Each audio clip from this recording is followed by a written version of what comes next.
Sa detalye ng ating mga balita, mga kabrigada, tanggap tayo ng mga ulat. Libo-libong pasaherong papauwi ng probinsya ngayong weekend. Patuloy ang pagdagsa sa PITX. Brigada Jigo Custodio, ibrigada mo! Brigada! Live report! Walang minutong hindi na bakante ang entrance papasok sa loob ng Parañaque Integrated Terminal Exchange dahil sa tuloy-tuloy na pagdagsa ng mga pasaherong pauwi sa probinsya ngayong weekend para sa holiday break. Ngayong araw, as of 11 a.m., pumalo na sa mahigit 60,000 ang foot traffic sa terminal. Gaya nga ng inaasahan, halos mapuno na ang terminal sa dami ng mga pasahero.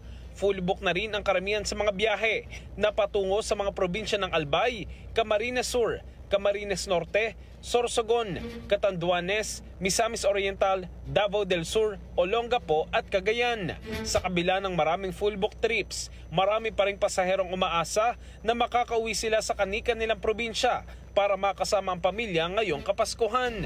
Samantala, upang matiyak ang kahandaan ng mga transport hubs sa exodus ng mga pasahero ngayong holiday season, nag-ikot si Transport Secretary Jaime Bautista sa mga pangunahing terminal sa bansa at kabilang nga sa kanyang ininspeksyon na NAIA Terminal 3. Una nang sinabi ng DOTR na aabot sa mahigit 7 milyong pasahero ang dadagsa sa iba't ibang gateway sa buong bansa ngayong Kapaskuhan.